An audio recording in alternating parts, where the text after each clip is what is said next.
Le mandé un pedacito de mi hoja de vida, pero porque yo pienso que el texto habla por uno, ¿verdad? Entonces ella me lo valoró y me llamó a trabajar. Entonces, pues muy bacano que uno le pague por escribir. Pero no entendía cuál era la dinámica de un medio de comunicación. O sea, no entendía qué era entregar una nota temprano, no entendía cómo era el tema del diseño, el tema de salir a buscar noticias. O sea, la dinámica propia de un periodista no la tenía tan clara. La pluma, la inteligencia, la ironía, el humor, ese humor inteligente, ¿no? El humor de la fina carcajada, la forma de tratar los temas. O sea, no, es un tipo que reclama, pero reclama de manera decente. Es un tipo que está pendiente del erario público y tira fuete, como su nombre lo indica, como su nombre de periódico, pero lo hace de manera sonriente, de manera inteligente, con un humor muy fino. Eso hace que la gente lo quiera leer, ¿verdad? Yo he entrevistado a varios alcaldes que lo conocieron y querían aparecer en el periódico así él les diera fuete. ¿Por qué? Porque lo hacía reclamando cosas muy importantes para la ciudad, pero lo hacía con un interés y con una pluma, con una prosa que hacía que el funcionario público se viera comprometido.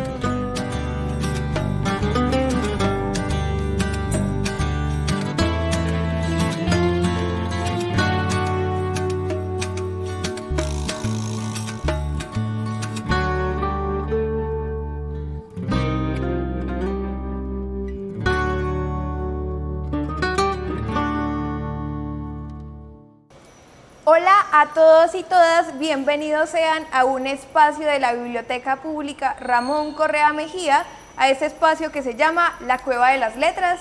Mi nombre es Laura Restrepo y hoy nos acompaña Franklin Molano, periodista, cronista y docente universitario de la ciudad de Pereira. ¿Cómo está? ¿Qué tal? Buenas tardes, muchas gracias por esta invitación y a hablar de literatura, que es lo que más nos encanta, y a disfrutar con ustedes. Qué bueno este espacio, sobre todo pues como hablar de la obra, y me parece que es importante que sepan desde el inicio que vamos a hablar un poquito del periodismo pereirano y de todo lo que está sucediendo en la ciudad. Ok, claro que sí, chévere. Listo, yo quiero empezar como por el ombligo, ¿cierto? ¿Por qué escribir? ¿Desde dónde viene ese...? Uy, qué buena pregunta. Pues escribir está en la piel. Escribir es una necesidad, escribir es un deseo, escribir es un sueño, escribir es borrar, escribir es reescribir, escribir es leer, escribir es releer, escribir es pensar, es narrar, escribir es una vocación. Es un oficio, creo que la profesión más bella. Ahorita cuando estábamos ahí con Andrés Galeano era pensando en la creación, en pensar para escribir. Y hoy escribir es un lío porque no hay tiempo, pero toca hacerle, toca buscar el tiempo, toca pensar en las madrugadas y tener todo listo para poder escribir y estar acompañado de un buen café y arrancar a escribir con toda la gana, con toda la emoción, con toda la frustración, porque cuando son las 10 de la mañana solamente uno ha avanzado 3 lineecitas y eso es lo que hay. Eso es lo que hay y funciona muy bien, ¿no es cierto? Pues sí, a veces uno se angustia, a veces uno se aferra ahí a la silla pensando en que nada funciona, en que todo lo que se ha hecho no tiene ningún sentido, pero al otro día uno se levanta con más ganas y vence ese temor y arranca. Claro, pero por ejemplo, tú has tenido espacio en muchos medios impresos del país, ¿cierto? Afortunadamente, gracias a Dios, sí. Sí. Pues no sé si nos quieres contar más o menos de la experiencia de la primera vez que se te publicó en un medio que consideres importante. Sí, pues ya desde la U estaba publicando, pero regularmente y además con un sueldo en la tarde aquí en Pereira, que fue el lugar donde me recibió, que es un periódico que yo quiero mucho, por el cual me aceptaron por la escritura. O sea, lo que yo mandé fueron mis textos que yo había hecho ya en la universidad y había hecho unas cositas ahí en el Festival de Cine de Bogotá y había hecho unos escritos también en La República y unas cosas en El Espectador. Eso fue lo que le mandé yo a la editora, a Adriana Mercedes Marín. No le mandé un pedacito de mi hoja de vida, pero porque yo pienso que el texto habla por uno, ¿verdad? Entonces ella me lo valoró y me llamó a trabajar. Entonces, pues muy bacano que uno le pague por escribir. Pero no entendía cuál era la dinámica de un medio de comunicación. O sea, no entendía que era entregar una nota temprano, no entendía cómo era el tema del diseño, el tema de salir a buscar noticias. O sea, la dinámica propia de un periodista no la tenía tan clara. Entonces el estar en la tarde me enseñó a coger mucha disciplina, a afinar todo el tema de las fuentes, a sacar las uñas en búsqueda de noticias, a correr. El tema del ser reportero diario es estar enchufado con las noticias diarias, con lo que pasa en la ciudad. Entonces ahí fui aprendiendo y le fui cogiendo cariño. No es fácil, ¿no? El trote, el estrés, el comer rápido, dormir poco, organizarse bien con el tiempo y cumplir esos muchos requisitos y además del oficio, ¿no? De saber redactar bien, tener buena ortografía, buscar buenas palabras, entender cómo se desarrolla una noticia, un reportaje, un informe, una crónica. Entonces eso lo aprendí ahí en la tarde, afiné eso muy bien y es una buena escuela, fue una buena escuela. Trabajar en un periódico regional abre muchas puertas, es muy bacano, a veces es un poco injusto porque siempre hay mucho problema con los salarios, con el tema del trato, de la valoración de los periodistas, pero bueno, ahí arranqué ya como tal, con un salario fijo y chévere.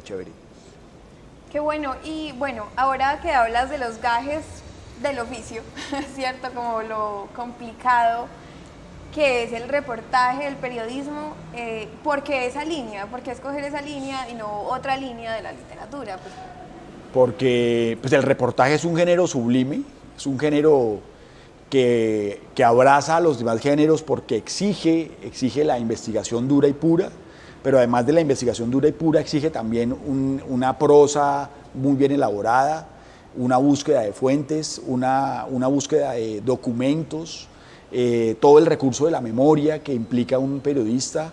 Entonces es un género exigente, es un género híbrido que abarca varias áreas del periodismo, entonces es un género exigente, ¿verdad? Entonces chévere ir a fondo con los hechos y poder contarle a la gente historias, eso es importante. Qué bueno, las historias siempre son como lo más importante, ¿cierto?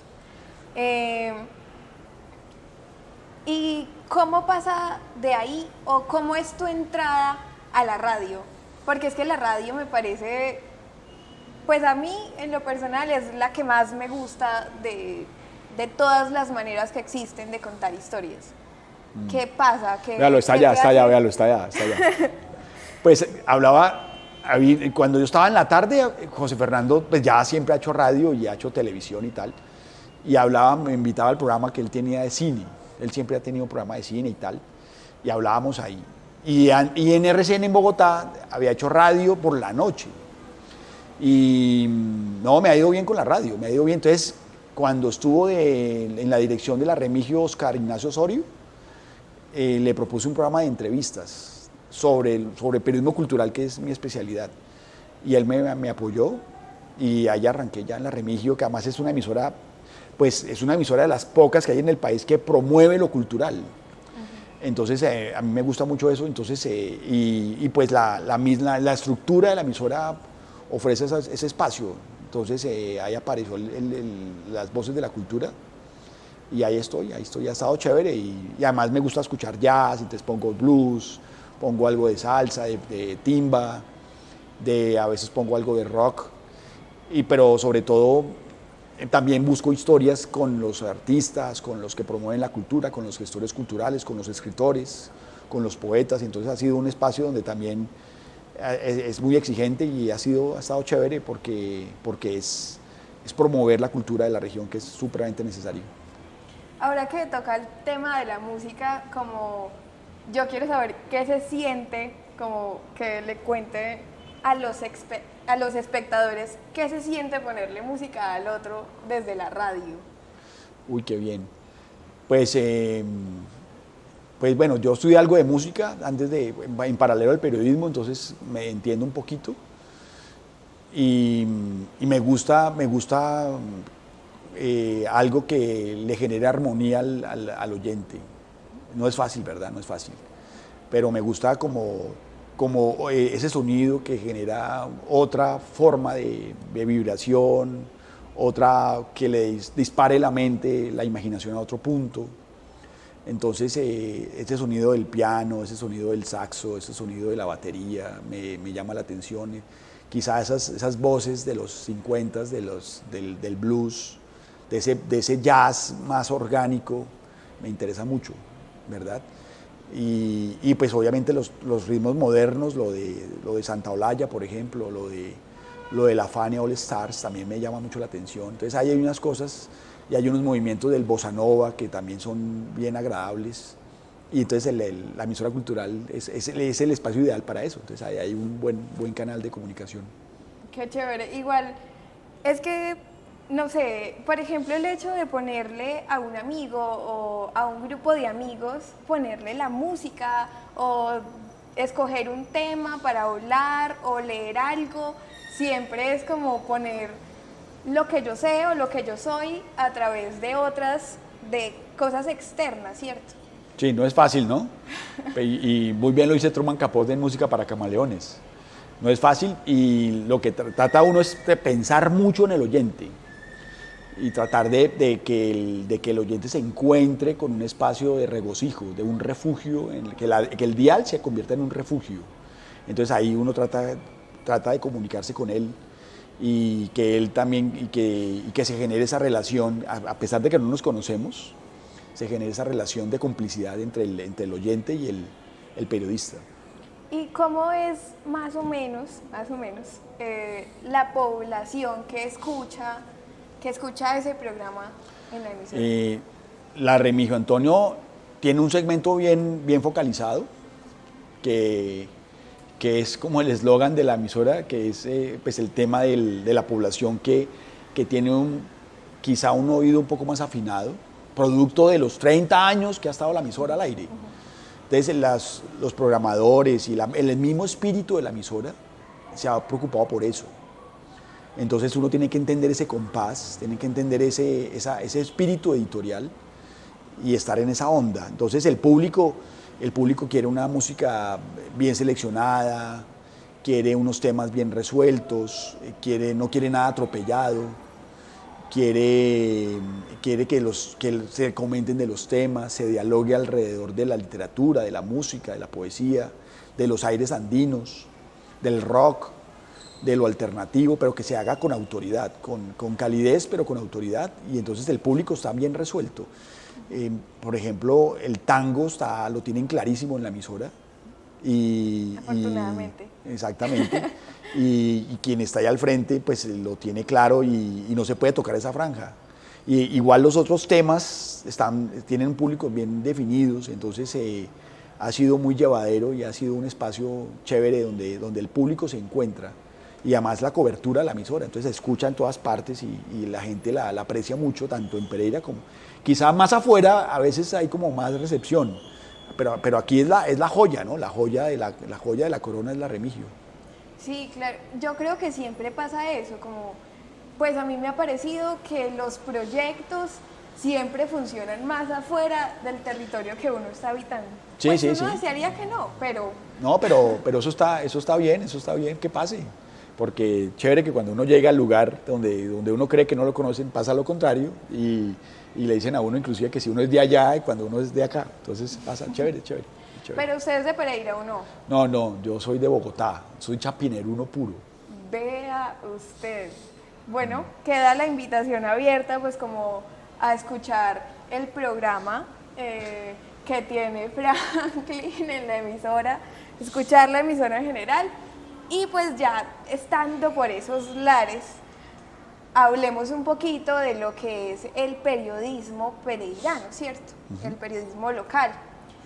No sé usted qué piensa de lo que ha pasado con los medios, como en los últimos tiempos, ¿cierto? Como en este momento, ¿cómo estamos? ¿Cuál es el panorama periodístico en la ciudad? Pues estamos en la transición, por no decir que ya llegamos a lo digital, primero que todo. Yo vengo del análogo y lo defiendo mucho, me gusta el papel, yo defiendo el papel, me gusta cuando uno se unta de papel toda la mañana leyendo, ese mito ya se acabó, o sea, se está acabando pues. Pero ya estamos en la onda digital, entonces, como te dije ahorita, yo estuve en la tarde y me dio muy duro que la hayan cerrado, que la hayan vendido, ¿verdad? Y que la hayan cerrado, pero pues también es la dinámica del mercado. Y hay que entender estos nuevos formatos y hay que acoplarse ahí a las nuevas narrativas digitales. Entonces, creo que el trabajo que se ha hecho reciente en los últimos años de lo de la cola de rata, lo de la astilla en el ojo, lo de ciudad cultural, lo del trabajo de Laura Sofía y Víctor Galeano, creo que son valiosísimos y creo que ahí se está marcando la agenda, ¿verdad? De lo que pasa con los nuevos medios. O sea, igual pasa en Manizales, en Armenia, en Medellín, en Bogotá. Entonces esa es la ruta y hay que entender eso y hay que acomodarse ahí y mirar cómo se sigue haciendo periodismo, se sigue investigando, se sigue denunciando, se sigue contando historias.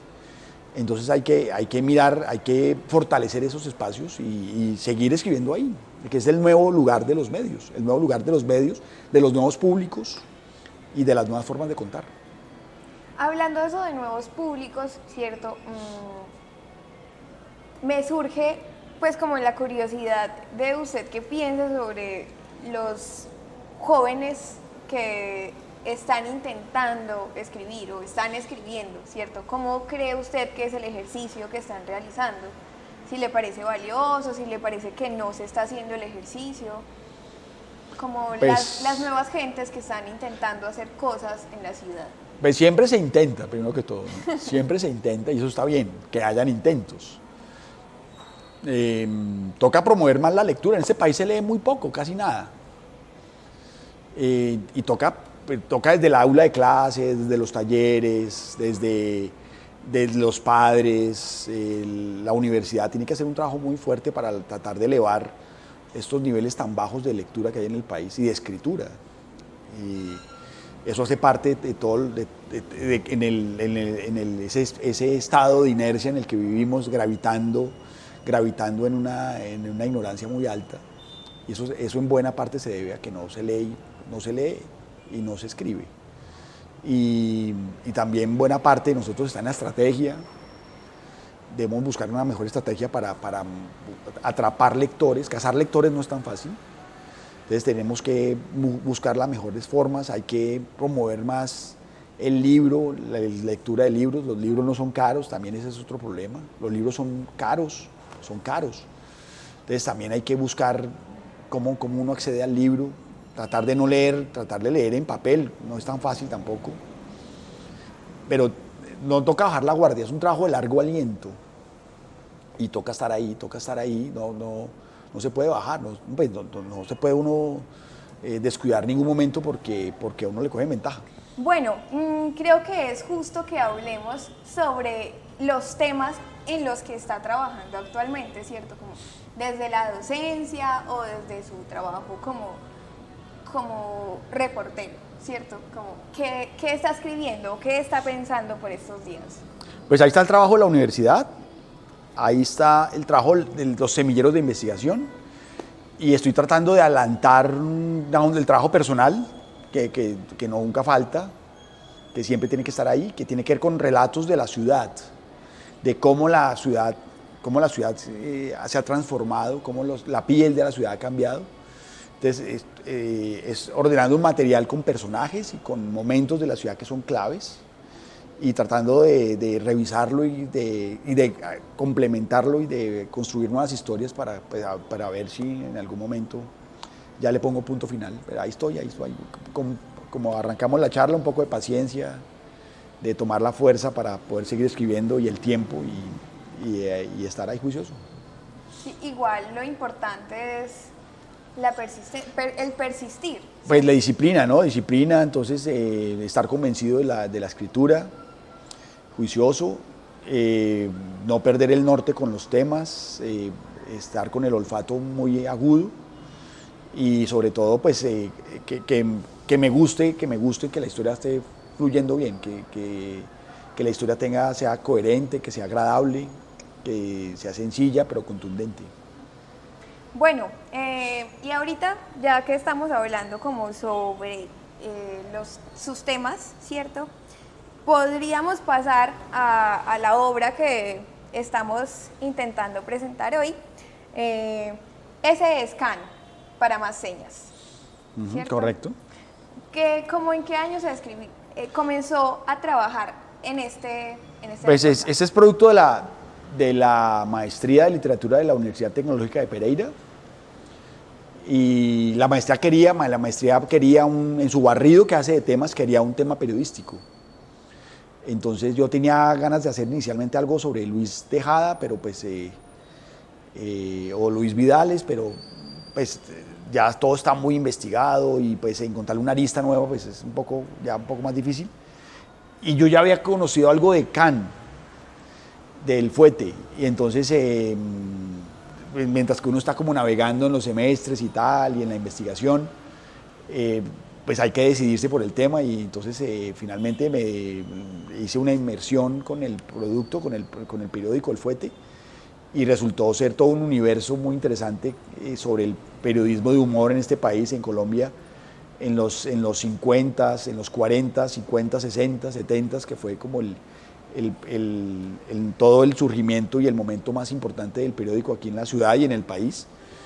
Y entonces me encontré con una riqueza literaria muy bonita y que poco había sido explorada, que era necesario hacer porque todo el tema de memoria es importante hacerlo aquí en la ciudad, aprovechando que es una ciudad joven.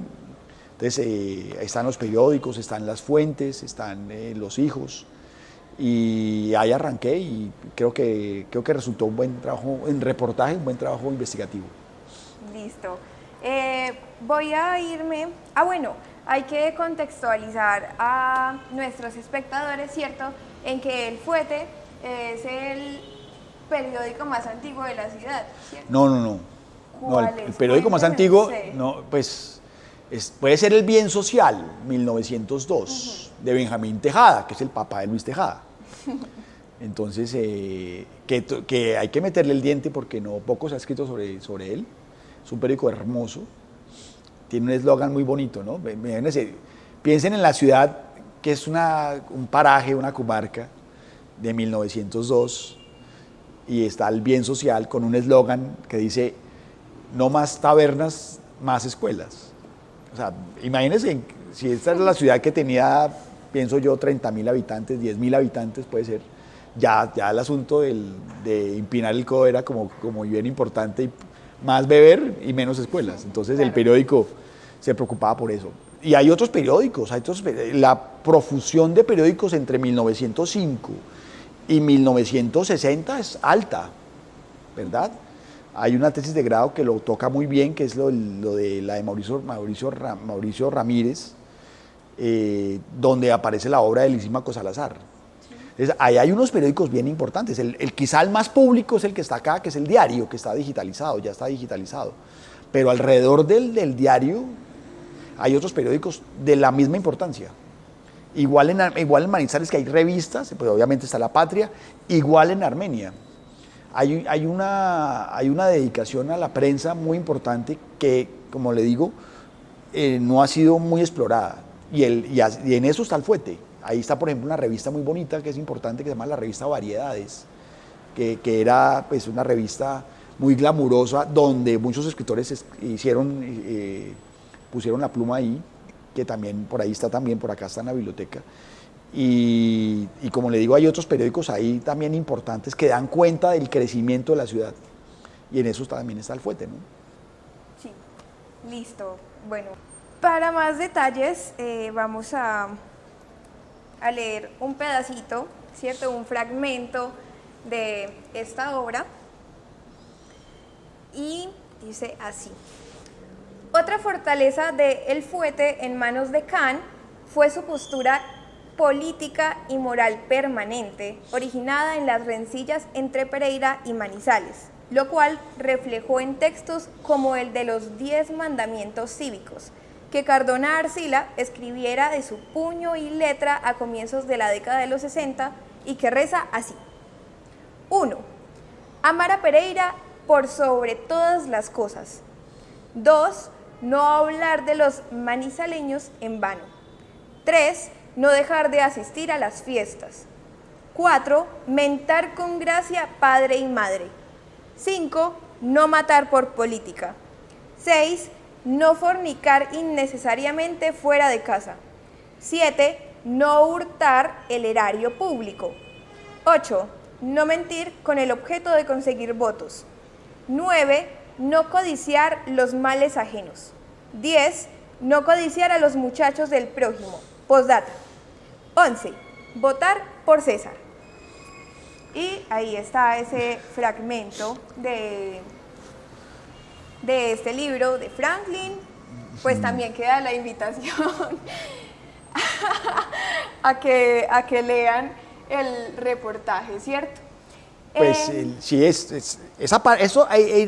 esos 10 mandamientos ahí se resume muy bien el perfil de Kant, un tipo conservadorísimo, pero también con un sentido del humor muy picante, muy irónico, y el texto nace en medio de esa rencilla que se da en los 60s, donde hay una clara diferencia entre pereiranos y manizalitas, la diferencia del territorio, los bienes, las fiestas, el tema de viajar a Manizales, el tema de venir acá. Entonces, y el Fuete se ocupa de eso y lo hace con una gracia, con un estilo. Y entonces, ahorita hablando, es un periódico que es rapado. O sea, cuando uno dice que es rapado es que la gente lo pide.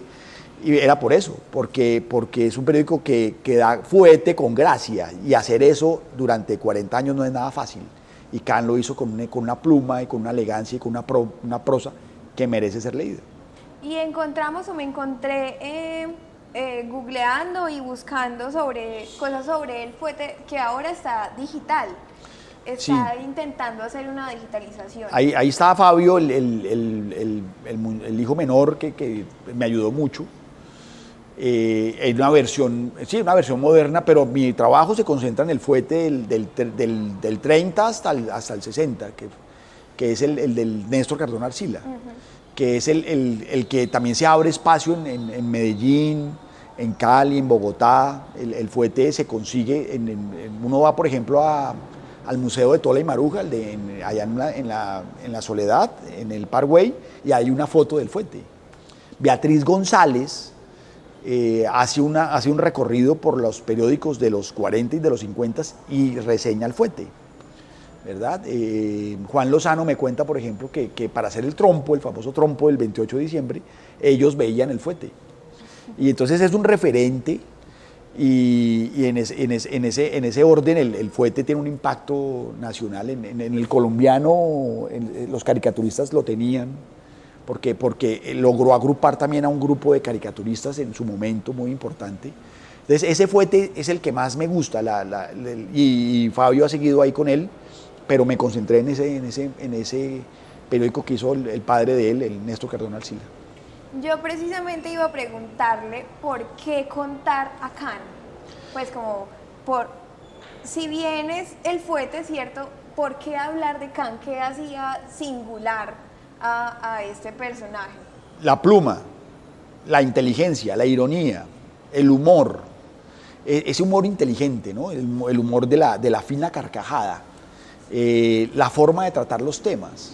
O sea, no, es un tipo que reclama, pero reclama de manera decente. Es un tipo que está pendiente del erario público y tira fuete, como su nombre lo indica, como su nombre del periódico, pero lo hace de manera sonriente, de manera inteligente, con un humor muy fino. Eso hace que la gente lo quiera leer, ¿verdad? Yo entrevistaba a varios alcaldes que que lo conocieron y querían aparecer en el periódico, así él les diera juete. ¿Por qué? Porque lo hacía reclamando cosas muy importantes para la ciudad, pero lo hacía con un interés y con una pluma, con una prosa, que hacía que el funcionario público se viera comprometido, pero sin ser grosero. Eso, pararse en ese límite, es bien importante, porque es el humor inteligente y no es el humor grosero ni ramplón. Entonces, eso hacía que la gente leyera El Fuete. Y lo otro, pues obviamente logró tener un Dream Team muy bueno. Por un lado, Humberto Martínez Salcedo, el famoso maestro salustiano, que también tiene una pluma muy buena, también otro maestro del humor. Y por el otro lado, Brummel. Entonces él reúne gente que también está en la misma línea de él. Entonces el periódico se convierte en un bocado literario, porque la gente lo pide para sentarse a leer y reírse de lo que pasa en una ciudad que está creciendo, ¿verdad? Entonces la gente toda se conoce. Entonces, cuando él le pone apodos a la gente, motes, pues la gente sabe por qué lo hace, porque la ciudad aún estaba construyendo como ciudad. Entonces la gente sabe a quién se está refiriendo. Entonces lo hace con una gracia que quien es referido en el texto le gusta que lo hagan, porque exalta sus cualidades, pero también lo compromete a estar juicioso con el orden de lo público, con los dineros que están destinados a la ciudad. Claro, el poder mofarse sobre uno mismo a raíz de esas publicaciones, ¿cierto? Y ahorita mencionabas a los caricaturistas, y yo escuché también que El Fuete era una cuna de los que ahora son unos de los caricaturistas más importantes, pues, del país, ¿cierto? Como Matador, que hubo lugares o tuvieron participación en El Fuete, personas que ahora trabajan con El País, con El Tiempo, con diferentes personas. Entonces, pues, tenemos que El Fuete sí. es... Y eso es lo que le llama la atención a Beatriz González. Entonces el Matador publica su primera columna en El Fuete. Blado también tiene que ver con El Fuete. Vladimir Flores, el famoso Blado. Y hay otros caricaturistas que llegan al Fuete, porque es un espacio donde hay posibilidades de libertad de expresión, ¿verdad? Entonces ahí encuentran todos ese nicho de trabajo ahí, y además en una ciudad intermedia, como es Pereira. Y además por la calidad de persona que era Néstor Cardón Arcila. Entonces, como él es tan inteligente, es agudo en la apreciación, entonces el periódico tiene buen recibo. Entonces la gente empieza a mandarle colaboraciones, y yo sí, como usted lo dice, yo encontré caricaturistas que pues ya obviamente están ya mayores, están fuera del país y están en otras partes del país, y lo quieren mucho el periódico, lo valoran bastante. Entonces se convirtió en su momento en un lugar para los caricaturistas. Entonces tenía caricaturistas, tenía un diseño muy particular, tenía buena pluma. Entonces mira que tiene todos los ingredientes. Entonces la gente se carcajeaba, ¿verdad? Hacer humor